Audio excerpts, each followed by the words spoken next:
welcome to Awake with Jevon. My name is Jevon, and I have the pleasure of having Daniel Holeman with Awaken Visions, awakenvisions.com. And that is Awaken Visions, plural, right? There's two visions. Yeah, right.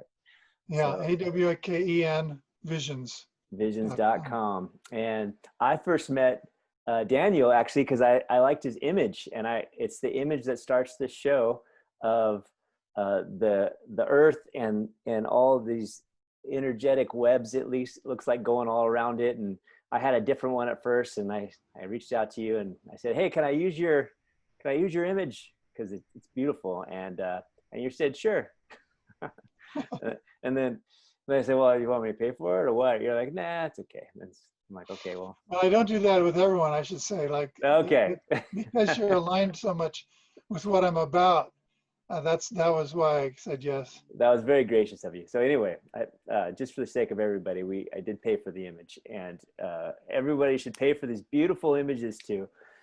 And today, Daniel, as I've just researched and found out more about him, he is aligned with a system called Gene Keys that is a beautiful technology, a beautiful inspiration and spiritual download from a man named Richard Rudd. And we have Daniel as a Gene Key ambassador. And that means that he helps people run through this process of discovering our shadows that hinder our gifting as a human and embodying the divinity. And so that's what this guy's been up to, embodying divinity. You like that? Is that a good synopsis of your life, embodying divinity? Well, I don't know. I'm working at it like a lot of people. I don't know if it's a full embodiment, but that's the idea, is to bring that forth more and more as we go along. Yeah. Well, that's wonderful. So tell me, if you would, this is the point of the show, is to awake. And I love that your website is Awaken Visions, and you're on Awake with Jevon, and that's what we're looking for. So what is it to be awake? It sounds great. And not only what is it, but how do we get there? And even before you answer that, I would love to know your particular experiences, because you're in your community as a spiritual leader, like you've described yourself, like as a chaplain, to help people with some peace and some guidance, spiritual guidance when they need it. How did you get to that place? You had some incredible experiences, right? That kind of came out of nowhere.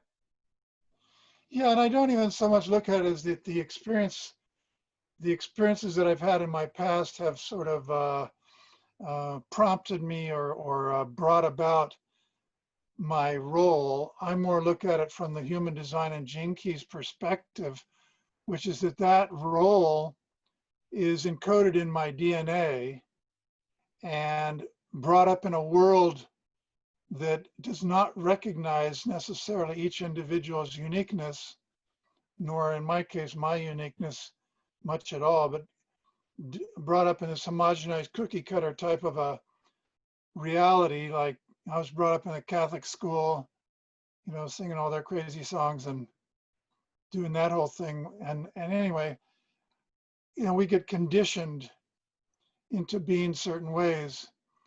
And I might have been conditioned to be, I don't know, a lawyer or a doctor or some sort of a thing. I don't know, but I pretty early on had a taste of some really beautiful psychedelics when I was young, back in 1967, 68, 69. The LSD back then was very awesome. And I can tell you the whole story maybe later on in this talk of how that first started. But I was very young and very impressionable, and basically just gave me a taste. In fact, I use that term, a taste of divinity. Just a little taste, kind of looking behind the veil, behind the curtain, to see like what's actually going on with consciousness and what I am. And but that, like I started out saying, it's not so much the experiences that brought it about, it's the experiences that kind of facilitate bringing forth what's already there in a person. to bring forth what their nature is, what their purpose, what their role in the bigger picture So do we all have potentially that? is. We all have that particular role, that particular programming that's already there? Oh, absolutely. You can see it in my chart. For one thing, I'm a projector, and projectors are designed to make really good guides for people. Mm. And then there's other things in my chart you can look at where I'm all about awakening and ascension. You know, Gene Keys 51 and 54. I also have 57, 53. That's my what's called the incarnation cross, which is basically your primary gifts hybridized into what your role as your purpose, your higher purpose. So tell me, because a lot of people don't know what human design is or gene keys, and you're referring to charts. How does that work? And it has to do with your birth date and time, right? And then it just gives you a bunch of charts. And what is that, and how does that work? Well, it's similar to astrology, and you can think of astrology and the I Ching and various things like that being transmissions from expanded consciousness in some way down into this dimension where what we think of as Maya in the Eastern tradition called, the grand illusion, or just what people are living their day-to-day lives thinking that they are separate and playing their little roles in the society and this and that, as opposed to being awake and alive in their and clear about who they are and what they and their relationship and their connection to the whole. So, I don't know, did that answer your question? I think so. So here's a lot of Oh, wait a minute. Let me just tie that back in to it's a system of transformation or system of getting clear. They're both systems. Human design is like an updated transmission, like astrology or any of these other types of things that have come through and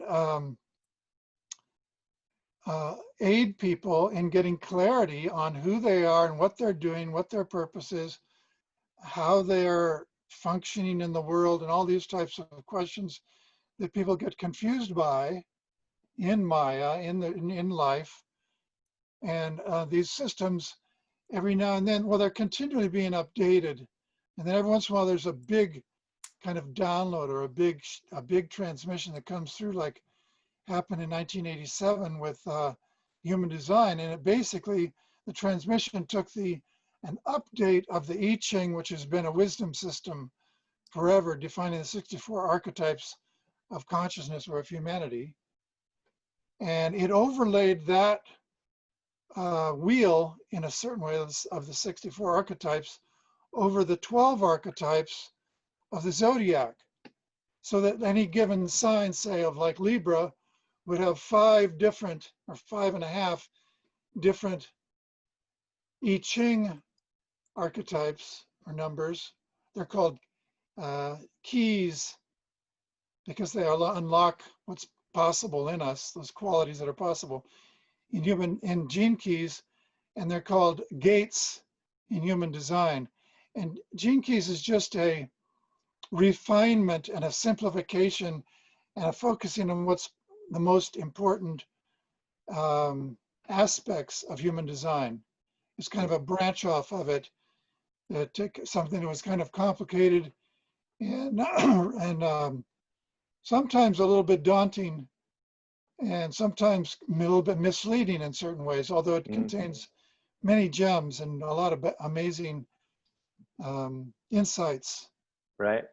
And it kind of refined that into a system of transformation that's more succinct and more effective. Right. That's good. I'm certainly not an expert at at either system, but I've looked into them and had my charts and tell me if this is accurate, because if anybody's interested on what they should, or like not only what they should do, but how they should do it and how they should engage in the world with their interest, I found both really, really helpful. And the human design it seems more like how to engage the humanness, like how to make my human programming that I already have work better, uh, as in the game, in the Maya, like you were saying, in this human game. And then Gene Keys seems to be subtle points that's leading you towards what Gene Keys calls is the city, right? It's the awakening. It's the subtle, like every single thing seems to lead to the freedom and the escape altogether of the game.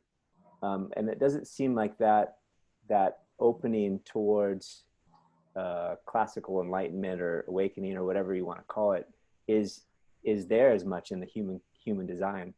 Have you found that true? Or is that something that you've observed? Theoretically, ultimately able to bring them into an exalted state of their uniqueness. Mm-hmm. And not having that spectrum of consciousness, they can have it described to them like, okay, this gene key acts this certain way, where they're like selfish and this and that, right? Uh-huh. And so they go around proudly being selfish and owning it and being assholes. Like, I'm proud to be an asshole. That's right. At least that's what I'm finding. That's right. Instead of having that This, spectrum of this is consciousness, my which leads thing. them out of that into a more heart-based, focusing on how one can give one's gifts and gives oneself in a healthy way, Yeah. in an empowered way to others and to life, as opposed to being more self-centered and all about me type of a reality. Yeah. So what is it to be a Gene Key ambassador? Because that's one of the things that Well, one that of your just means that hats. you've done the golden path, which is a process which we can talk about if you want. It walks you through the chart basically over many months period. It's a long-term process to go over each sphere and the numbers in it and the lines between them, and it just dissects it all, explaining what everything is. And then you do your own numbers that are on the chart. Mm-hmm. You know, you look it up in the book and you do other things, watching videos and audios and this and that, and go through this process that's very experiential. It's not a Right. head trip. It's not just a mental exercise, but it's experiential to take one down into the depths of one's shadow and look at different things with these kind of putting on new glasses, and then living and noticing one's experience with those new glasses on over time, Mm-hmm. which is one of the reasons why it takes some time, because it's transformation. It's not just mentally shifting one's ideas about how one sees things. It's actually changing one's frequency up to a higher frequency from what is kind of resident, it's normal place to a much higher stabilized. They call it core stability is the term Mm-hmm. in one's purpose and what one is doing here in this life, and having a certain clarity and certainty around that, and stability develops over time doing this golden path. Mm-hmm. And then you do, to get back to the original question, doing that golden path, then on top of that, you do the ambassador program, which is about a year-long program. They've only done one so far. There's going to be more probably each year. They'll have one where it's very hard to describe it, because it basically just brings you very, very deep into your own purpose. And if your purpose is very much aligned with the purpose of helping people with the gene keys, if there's an alignment there, then basically having done this preparation, it's kind of like, the only thing I can describe it as somewhat like, the bodhisattva vows that are taken by Mm-hmm. Buddhists or whatever in traditional Eastern Yeah. They practices. stick around to help every It's last soul. similar to that type of Yeah. thing, where you're kind of taking these, in a way, it's a certain commitment, a certain vows that you take at the end, to be dedicating your Yeah. life to the betterment of others, and using the gene keys to do that. Right. I But it found, doesn't really teach much about jinkies. It's more about the individual and their own readiness for taking on such yeah, vows. I got it. Yeah. Richard Rudd seems like a really, really sincere, sweet guy. Uh, so when I went through the Gene Keys, the Golden Path, it was really, it seemed like it brought forth all my shadows or my bad habits or my bad my bad times in my life, and it kind of put some labels on it for me, like, oh, okay, that makes sense why I was doing that all that time, or why I'm still doing it, what Gene Keys calls the shadows. And it also brought forth all the gifting that comes from those shadows, and then especially the lines, right? So I have a bunch of line 2s and a bunch of line 6s, and I'm always finding a lot of purpose and meaning in expression, which is the line, that second line, and just flowing and kind of putting out there whatever is coming to me. Like, I like to put it out there, but then in my line 6s, which is seeing the next evolution of life, so to speak. I find myself being that line 6 all the time, and looking and seeing this world that is coming. It's not here yet. And I live in those places, and thus that's this podcast is one of the creations of that made. I'm like, oh, well, let's do the podcast. And so it got really clear for me in going through the Golden Path in a really strong way, that doing things like this podcast makes a lot of sense. And if it makes sense, especially through the process of the Golden Path, with which you're an ambassador of the Gene Keys, which that is, it gives a lot of confidence to keep going, I guess. That was That was beautiful. my takeaway from my one of the many takeaways that I got from the Golden Path. Beautiful. That's nice to hear. Yeah, it can be very confirming to people that are on track anyway, and it can kind of be refining too, to kind of fine tune certain things that maybe are not quite as clear and certain as could be. So it can be Oh yeah. confirming to those that are already on their path, and enlightening to those that are not. Oh yeah. Especially people that are hurting.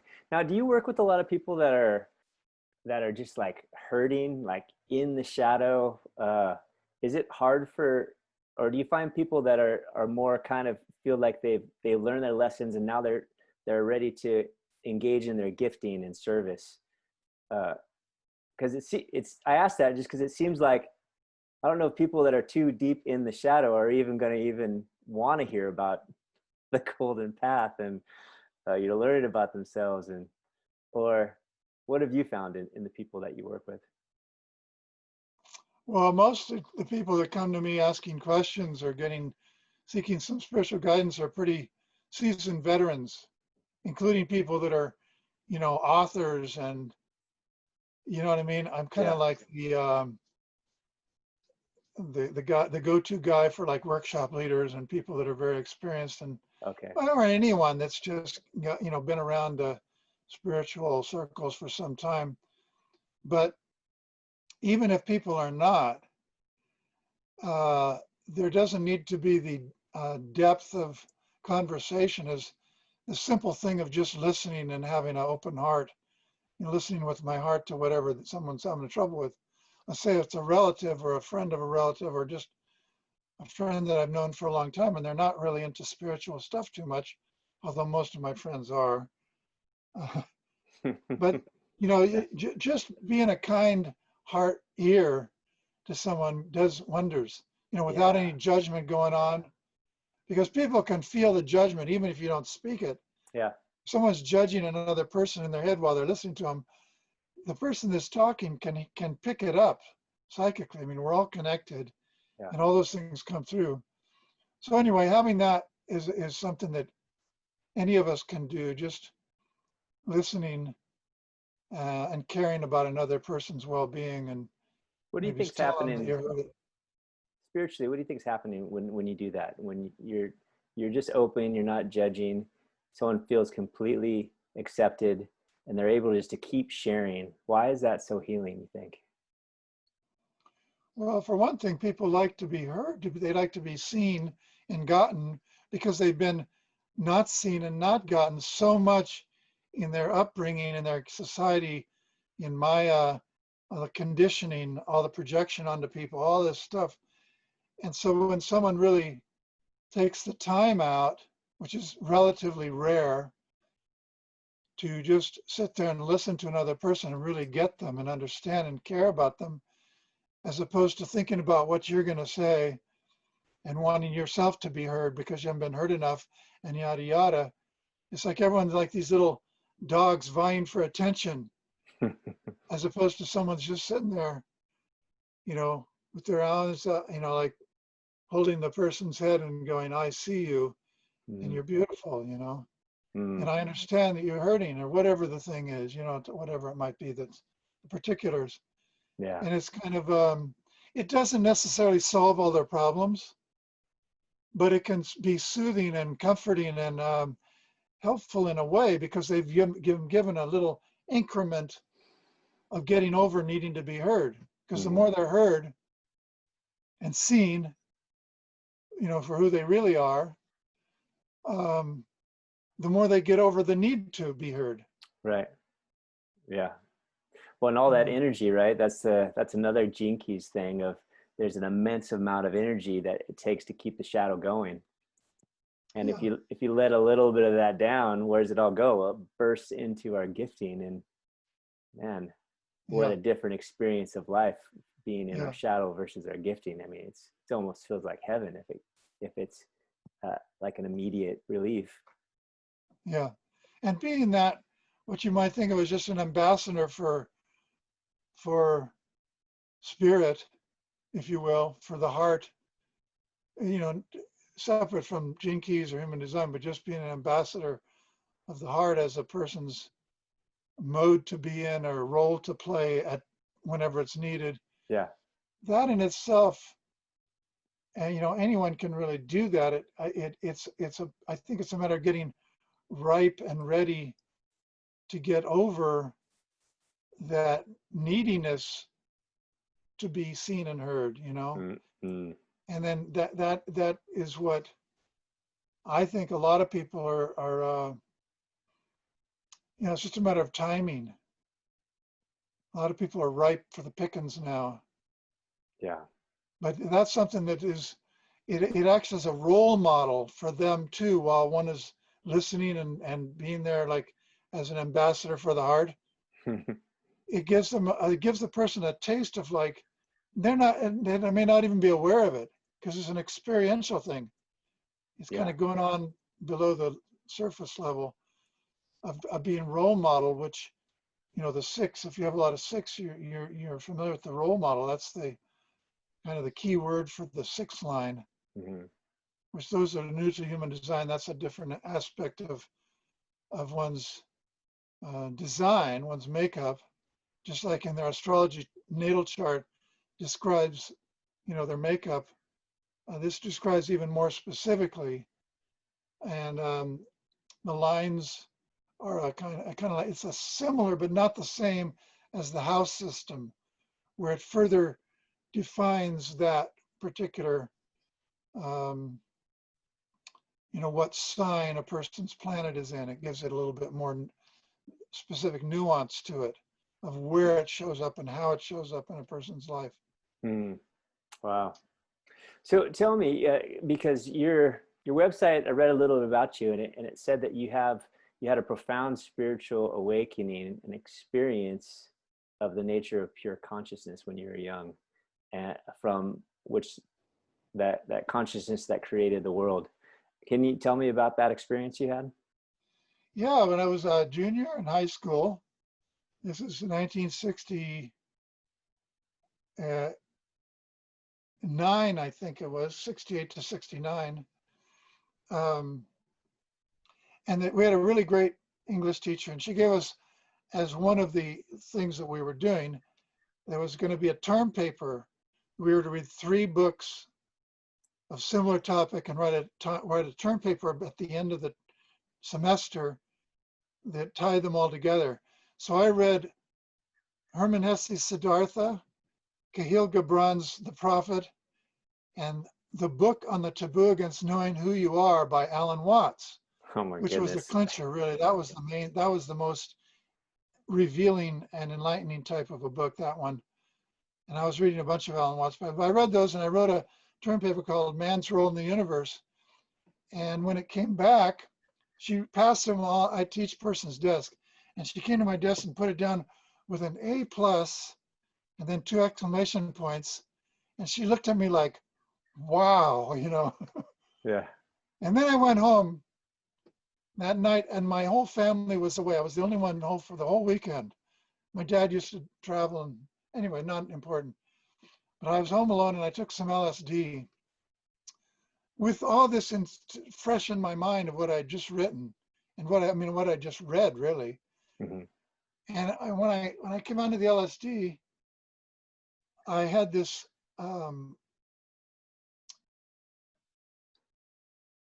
it's hard to describe because it was like an experience of what I had just mentalized. I was just having these ideas in my mind, reading the books, and then I experienced the oneness. I experienced the illusion of this world. And it was just a taste. It wasn't like I was enlightened or anything like that. I wouldn't describe it anything like that. It was just a glimpse of what they had been describing in these books. And I was laughing, and I was laughing, and I was going, oh, I get it now. I see what they're trying to talk about. And I went around for months after that trying to tell everyone how we're this separate body and the separate thing is just an illusion. Like it seems real, but we're really part of this greater being, if you will, this greater oneness that is fragmented into all these many different forms, experiencing itself through the illusion of separation. And some people kind of thought it was cool, and some people just didn't, went right over their heads and they didn't like it. But anyway, that's what started me off in the course of being like a truth seeker all my life. But again, I can see in my genes, in my DNA, which is what the gene keys is all about in the human design, all these qualities are encoded in the DNA. That's the theory of it. Just like anything, scientific thing is based on certain theories. So it's written in my DNA to be not just a seeker, but a finder, and a finder of understanding and clarity around consciousness requires seeking. Well, you have to look. You got to start looking. So that started me looking. It kind of activated that DNA in me. That DNA encoded. It's a code to give instructions, just like with the body. It's encoded in our DNA that around age 12 or 13, we have this puberty thing that happens at that time. And there's things that are encoded in us, in our spiritual qualities, in our personality, in our psychology, and certain things that activate at certain times with certain triggers and certain environments and things like that as well. Mm. So that's a beautiful experience to be able to experience the oneness. It is beautiful. I want to talk about psychedelics for a little bit, because that obviously was a good tool for you.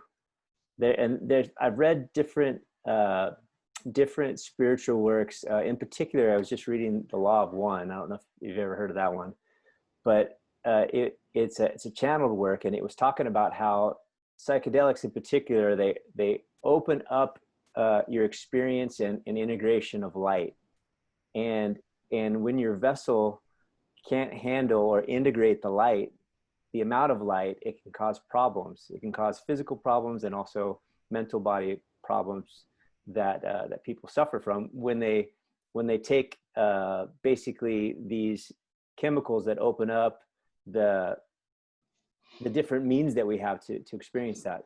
And so they were basically saying it's best to I don't remember what their advice was from that. But from your experience, is psychedelics a good tool for anybody? You know, because there's combo and bufo, there's ayahuasca, there's, you know, DMT or whatever the active ingredient in LSD that these are often used in ceremonial sacred practices and rituals to find that oneness again, right?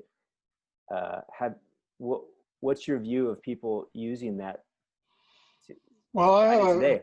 I have a quite an experienced view because I've also facilitated a lot of different people doing journeys of different types over the years. I really don't think that psychedelics should be illegal, but they should be regulated in a way similar to how, you know, cigarettes and alcohol and things like that are, where people need to get trained, educated on the different drugs when they're in like high school and what they do and what the pros and the cons, and just an honest look at that stuff so they're educated. And then I think there should be a type of, for those who seek it, meaning for those who are really drawn to it and not just try after their education, they learn about how drugs can be used to escape reality, to get away from their emotions, to avoid all that sort of stuff. If after that education, then they're being honest, maybe they're having a consultation with someone and they're truly wanting to expand their experience into the unknown, into expanded states, and have whatever that may bring them, because there's no guarantees that one will experience unity consciousness on psychedelics. It does happen frequently, but there's no guarantees. But anyway, if that's what that's what they're wanting, then they would be initiated with a guide their first time and brought into it that way, whether it's ayahuasca or LSD or mushrooms is a common one, things like that. I don't think it should be until after they're 21 years old. They're still incarnating. Richard Rudd is very clear about this in the book, and there's other people. Rudolf Steiner, I think, is where Richard got a lot of his material for the timing, that 1 through 7, 7 through 14, 14 through 21, the stages of development for a human being. The physical, emotional, and mental bodies are being still worked on, still built and fine-tuned in the body. So I don't think it should be until after the age of 21 that is even a possibility. But teenagers are curious and there's no avoidance. So I think there ought to be systems in place for them to go to get responsible, experienced guidance on that stuff, not just on their own doing ketamine or something and falling over and getting hurt, or doing too much of some mushrooms or something and having a freak out experience because their kids are playing pranks on them, or whatever the thing is with teenagers in their kind of newly found freedoms that they're exploring. It's just not a good environment to be exploring psychedelics. What is it that happens? What are we experiencing when psychedelics open our mind? What is that? Well, there's different things that are going on. A lot of it is just on a biochemical type level, where certain things are chemicals that normally regulate our perceptions. It's all about perceptions, that in the brain or wherever, that they exude more stuff from the pineal gland or this or that, or less of another thing or whatever. So it's a chemical thing that changes our perception. When that perception changes, our trance is broken, because we're all in a trance of Right this now. reality, if you want to call it that. So we're in a trance right now. So we're in a place to go into like a lot of different possibilities. We can go tumbling down into the shadow, and that's what happens a lot on psychedelics for unexperienced people when they don't know much about it and they take a lot of, say, LSD or something like that, and they've been avoiding certain things in their shadow. Well, it's sitting there trying to see the light. It's in us. It's a part of us, a seeking light, as you know from reading Richard's Gene Keys book. the shadow is always seeking the light Mm-hmm. to become the gift that it's ultimately destined to be. Mm-hmm. And so that stuff that one has been pushing down and suppressing comes to the forefront, and they're getting this, what they call a bad acid trip or a bad psychedelic trip. Well, it's not bad. The psychedelics didn't cause that. They open the doors that this person has been hiding or pushing and avoiding their shadow. That's all that is. Mm-hmm. There can also be other circumstances, actually, where their environment is so unconducive to a loving, light-oriented experience that the external stimulus prompts them into a negative experience. Some really horrible music, or flashing lights that are crazy, and just a kind of a bad, disharmonious, unharmonious, negative environment can bring about that sort of a thing, tumbling down into shadow. But a lot of people may have that during an experience and then come through that and get beyond it, and they then come to a more light-based experience. And that's why a lot of people share, a real positive view of psychedelics, because they had some really beautiful light experience, Mm-hmm. at least somewhere during their trip. They were able to break through the shadow that they had maybe even been living in, not just the trip. A lot of the reason why psychedelics are not legal and stuff, and like they are in some countries, like I think it's Netherlands, and Portugal, it's no longer a crime to have drugs at all. Not to say that they're legal, but there's just no punishment. And they have programs for people that get in trouble with them, because drugs you can get in trouble with. You can get addicted to certain drugs. And psychedelics are a category of drugs that are not addictive type drugs, at least most of them are. Mm. Wow. But anyway, that's, I think that people should get guidance on this stuff rather than they're off on their own. I was trying to say, a lot of the reason why it's illegal is because the people that are making this legislation are listening to people in big pharma, big pharmaceutical industries, or psychological industries, where they don't have wisdom. These people don't know what they're doing, really. Mm-hmm. They're misguided. They Yeah. may have little bits of answers, but mostly misguided. And they're freaked out by it, because they're the ones that are avoiding stuff themselves, all these politician stuff. And they're told, oh, this is going to open up these doors, and they go, oh, we don't want that, I got those closed for a reason. So anyway, it's a complicated topic, which needs a lot of open discussion by people that are honest and right. don't have their own agendas going on. And so I Indeed. don't advocate them just being legal and people having a free-for-all. I advocate them not being illegal, but being regulated and managed responsibly by the elders in our society, by the experienced ones that can take people that are curious into a very beautiful, beautiful experience of the unity of all things. Mm-hmm. So the unity of all things, that seems kind of like the oneness, or the end, the end of our journey that never really started, right? Because if that's the case, we never really went anywhere. we've always been that one. But what do you think the experience of a human is? Because we're in the middle of whatever that thing is that the one started experiencing itself, and here we are as a human with our soul, which seems intricately tied to the one. What do you think we're doing as humans? Why are we here? Well, that gets kind of a profound, very basic foundational question. There's this idea of humans and life evolving, right? A lot of people have a misconception around that. The way I see it, and the way a lot of spiritual aspirants see it, as consciousness, which is creating all of this life, both the matter and energy and everything that it then experiences and kind of endows itself into through life, does not evolve. It was never born. It will never die.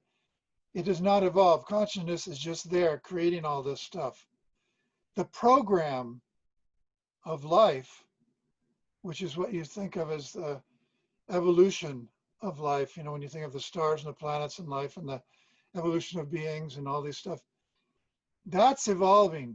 The program is evolving, and it's heading towards a kind of an unknown, exalted journey through different ages and eras that have different natures and qualities to them.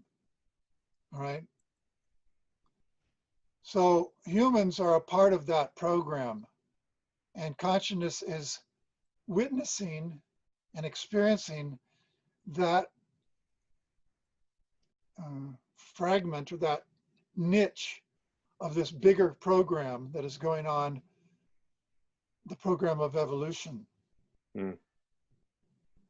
And So all the so, transits that happen, you know, Pluto squaring Mars and the Saturn returns and all these different things, those are just repeating kind of cycles that are going on, and each one kind of adds another nuance. And right now we're in this Kali Yuga type thing where there's this destruction of a lot that's been brought about into fruition. And you might think there's a lot of evil, there's a lot of destruction, there's a lot of people lost in separation, a lot of all that stuff going on. And that's something for consciousness to witness and experience, and then it sort of burns itself out while this phoenix is rising with new qualities and new aspects that weren't really there before after that is coming about. So you're asking a pretty profound question there. I just have some different ideas of how I see it based upon things that I've experienced looking behind the veil and things that I've read and heard from other people. It's just sort of what makes sense to me. I don't claim to have all the answers, but I do claim to have more clarity on things than, you know, the average human being. That seems, it's like what it seems to be so for me would make sense to me at any given time. mm, So I don't say this is what's so, I say this is what seems to be. yeah, I don't really think we can declare what's so within Maya, because it's all illusion. right. It's a matter of like how we get clarity in what seems to be to make sense of what's so in our interfacing with the program. Mm-hmm. So you speak, and your answer was that of consciousness that doesn't evolve, but it's the program that evolves, and humans, us, we're a part of that program. And so we each have one consciousness then, is that right? We don't have individual consciousnesses. We Well, we have, don't have, it's not something we have. I wouldn't word it that way is all. okay. How would you word that? We share. That consciousness embodies. It's incarnated into the form that's forms with life. And so, and these bodies that we have, we think of as just ourselves, but we're an ecosystem. Mm-hmm. And there's all kinds of forms of consciousness that make up who we think of as we are. Mm-hmm. It gets to be kind of a rabbit hole It does. So, of stuff here. We think of ourselves, but like there's all sorts of fungi, and viruses and bacteria mm-hmm. and parasites and lots of other types of organisms that are not a part of this actual body that are participating in who we are. They're in our body. Mm-hmm. Lots of it, like Right. trillions of cells type of a thing. Yeah, like more of those than the human Those cells. things affect Yeah. who we are and how we aspect and how our mood and our frequency level and all kinds of things. Right. You know? So you say, so consciousness embodies. Now I've heard that term embodiment quite a bit, And it seems like there was the new age kind of movement pushed people towards this thing that maybe people called enlightenment at the time, where we're going to free ourselves from this form. We're going to be free of form, and we're going to be liberated, and it's going to be light and love and everything. And then embodiment is the term that I've been hearing more recently, that it's not about being freed of form. It's about taking all of those divine qualities like acceptance and love and being that in the human body. Is that what you would term embodiment? Because you were just using it more like embodiment is it's every unique expression. I was using that, yeah, in a certain context, more like in incarnating into, so that it is kind of has life. It's what life is. So embodiment is just everybody's embodying it. Right? But embodiment in another context is the actual living and breathing of some truth or whatever, the actual, holistically being something. But what you're mentioning, there is a lot of spirit polarizing or spirit bypassing, kind of spiritual bypassing type thing, that people that are into the ascension movement and stuff like you're talking about. Yeah, we're out of here, finally. Yeah. And their body goes with them. Yeah. Well, they're looking at something that is an actual potentiality at some point in time.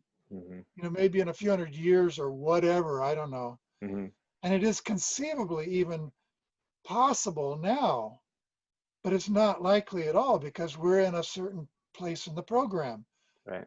And that's not what the program is at now. Maybe in another age, hundreds of years from now, in the age of Aquarius or whatever, which is coming up, maybe at some point during that age, you'll have that, what they're talking about. So you have this spiritual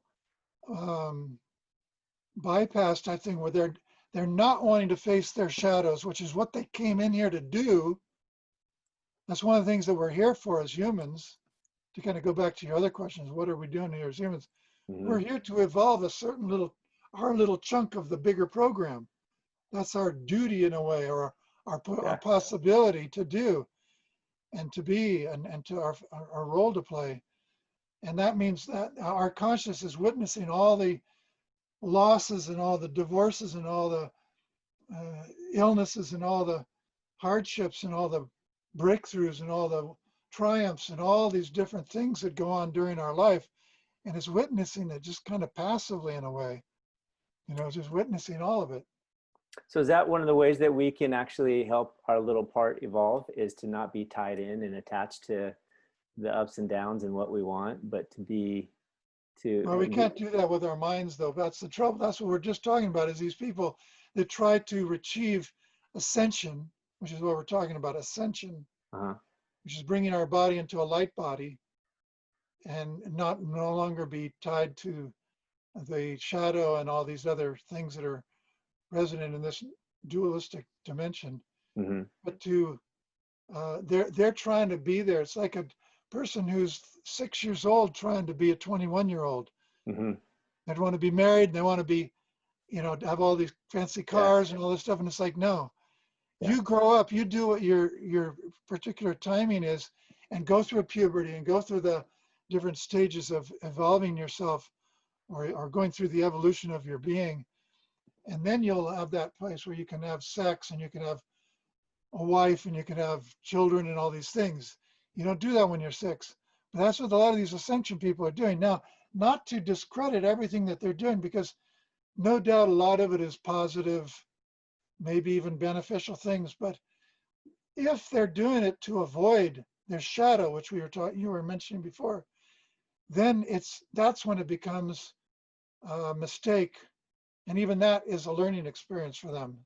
Yeah. Because a lot of them, after years of this love and light, and everything is love and light, and they start having losses and different experiences, after a while they get kind of a slap in the face by life and wake the fuck up, Yeah. It's not all love and light. There's these other things here that you're ignoring. Right. Which is part of the program, right? Things, and we're going to show them to you whether you want to see them or not. Yeah. Now, would you say that all the shadow, we can know it's a shadow if we're resisting it? Is that a good clue that it's a shadow? If I'm actively in some way resisting? It could be probable. It's probable. Probable. I'll Yeah. take it. Well, probably there's some shadow involved Right. in some way, Uh, because it can get very kind of complex and sophisticated in how that all operates. for sure. Not a blanket statement. Yeah. So what you're avoiding could be so many different things that's Mm, causing a person to avoid, say, a certain shadow quality, or does get complicated. it is. So tell me, if you would, as we're winding down here, what would you what would you what advice would you give people? Because we're whatever we're in this life, and we think we think it's all that it is. We think we're our body. We think we need our jobs. We think we need to buy and accomplish these things, and we get wrapped up in it, and maybe we think we need to ascend, right? We exchange these superficial goals for more ascended goals, but it's still not here, right? I still stress out about not being ascended, or whatever the thing that we got going. What would be your advice to just someone watching the show about about how to have the best life, I guess, how to engage the best? Well, it's really, I think it breaks down to a matter of a person um, doing the inner work that they need to do to be who they truly are in this life, based on their DNA, who they're designed to be, which can be discovered through human design and gene keys, other ways as well. But those I found to be the most potent. They're the most effective that I've found. There's other things like the Enneagram and other things that can add clarity, but these are like, high power, highly powerful. Mm, So doing the golden path is the highest recommendation I can give a person. mm. I did want to say something about awake, the term awake, though, because that's what this program was about. Yeah. And I think that's important that people see that that is a term that is kind of almost cliche, has become cliche-ish and overused and used in a lot of different ways. It's a term that is really defined in the context of its polarity, right? Because you're not awake unless you've been asleep. What are you waking up from unless you were asleep to something, unaware of it? So and a lot of people can use it about awake about, you know, first they were vaccinating all their kids, and then the kids started getting sick. So then they started doing research and found out this whole rabbit hole of information about big pharma and pharmaceutical and both pharmaceutical drugs and vaccines. And then they say, oh yeah, I woke up from where I was before. Or it could be in a spiritual context where they were thinking that they were separate and they had a unity conscious experience, and they go, oh fuck, I'm just part of this greater big whole that it's all connected of life, and they have an awakening there. So it kind of depends on the context it's used in, but it is overused. And a lot of people that are not what I don't think of as really spiritually awakened, truly, are saying that they are, making claims and stuff. And so it's kind of one of those terms that's gotten battered around and misused, and it's losing a lot of its true meaning. Mm. You know. Wow. Absolutely. Well, do you have anything that you'd like to leave us with, as we're all knowingly or unknowingly uh, together in whatever this is that we're doing? Some parting shots for us. Well, there's the thing of just do your best until you are your best. Just be as much kind and non-judgmental in these times that we're in.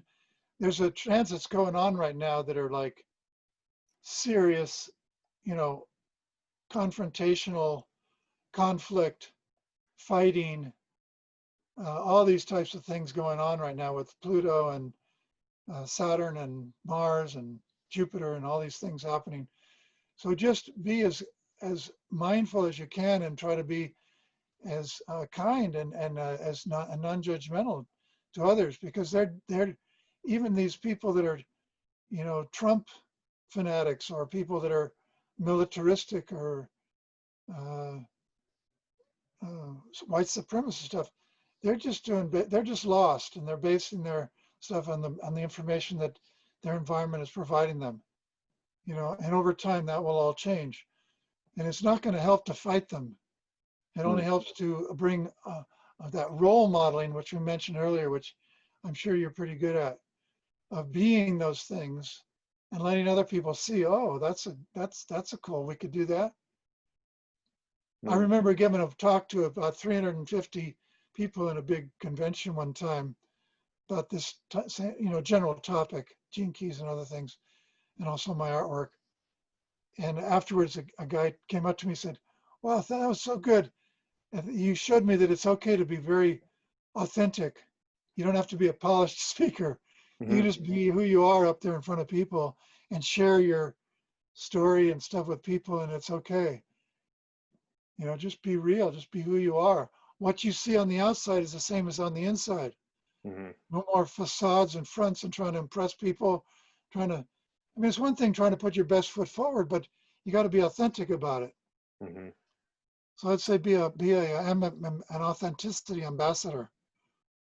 That's right. Well, that's a good ambassador to have. Yeah. Good, Daniel. Well, I really appreciate you and being with us today. If any of you want to connect with Daniel, awakenvisions.com is his website. It's the best way to get him, see his beautiful artwork that you can use for just about anything, and also connect with him about some resources to figure out who you are and how to engage as the as a more authentic, integrous you, working with the programming that you have. Um, Now, if someone wants to do that, Daniel, would you advise them to start Gene Keys before they see you, or should they see you and you can guide them, or what's the Doesn't best matter. way? Either Doesn't way. matter. Yeah, you know, I also do kind of an initial consultation just to see and that's free, you know, just to see.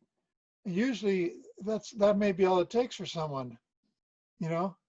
And I do that as I make my money at the artwork, and I do that as more of my gift work. Now, it can develop into like a paid thing if a person really wants to give back. Maybe they have a lot of money and they want to give something in return, or they want to have an ongoing type of a consultation or something that could be paid. But a lot of times, just the initial talk is Yeah. enough to get a person steered in the right direction. And that's all people need a lot of times. They don't need to be fixed. They Right. need to be seen and then just kind of point in the direction. Yes. That's your direction there. Yeah. And it's usually within themselves. Uh-huh. You Yeah. know, They, that they, you, they know it you're when they pointing. hear it. Yeah. Now, what do most people use your artwork for? I'm using it for the intro of this program. What do other people use it for? Well, I do a lot of book covers. Uh-huh. I used to do CD covers, but no one's making CDs anymore. Uh, um, it could be web art, you know, or things for their presentations as well, because a lot of people are going where they're doing presentations now with this COVID thing, so they're doing Zoom things or whatever types of presentations on YouTube and stuff, and so there's sometimes artwork is nice to have in the background Got it. Got or it. as illustrations for something or other. Got it. Got it. All right. Well, sir, thanks for your time. Please keep in touch. And again, you can get a hold of Daniel Holeman here at awakenvisions.com. Yeah. All right. All right, Daniel. Thanks so Thank much. you very much, Jevon. Jevon, is it Jevon or Jevon? It's Jevon. I'll answer by Oh, either. thank you very much.